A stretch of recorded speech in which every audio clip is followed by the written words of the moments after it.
एकलव्य की गुरु भक्ति। तू नीची जाति का लड़का है, अब तुझको मैं ना शिष्य बनाऊं। तू नीची जाति का लड़का है, अब तुझको मैं ना शिष्य बनाऊं। तुमको मैं एक श्राप बताऊं, एकलव्य की कथा सुनाऊं। एकलव्य की गुरु भक्ति। एकलव्य महाभारत का एक पात्र है। वह हिरण्यधनु नामक निषाद का पुत्र था। एकलव्य को अप्रतिम लगन के साथ स्वयं सीखी गई धनुर्विद्या और गुरु भक्ति के लिए जाना जाता है। पिता की मृत्यु के बाद वह श्रृंगबेर राज्य का शासक बना। अमात्य परिषद की मंत्रणा से उसने न केवल अपने राज्य का संचालन करता है, बल्कि निषाद भीलों की एक सशक्त सेना और नौसेना गठित करके अपने राज्य की सीमाओं का विस्तार किया। महाभारत में वर्णित कथा के अनुसार एकलव्य धनुर्विद्या सीखने के उद्देश्य से द्रोणाचार्य के आश्रम में आया, किंतु निषाद पुत्र होने के कारण द्रोणाचार्य ने उसे अपना शिष्य बनाना स्वीकार नहीं किया। निराश होकर एकलव्य वन में चला गया।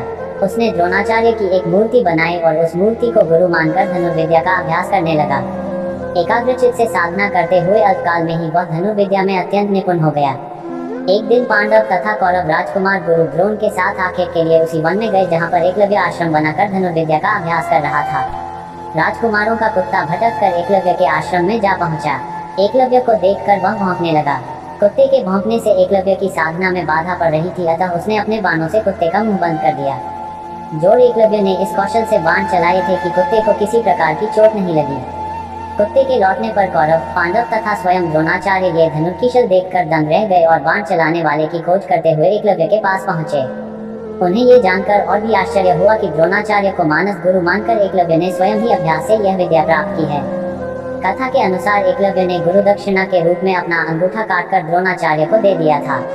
इसका एक सांकेतिक अर्थ ये भी हो सकता है कि एकलव्य को अति मेधावी जानकर द्रोणाचार्य ने उसे बिना अंगूठे के धनुष चलाने की विशेष विद्या का दान दिया हो।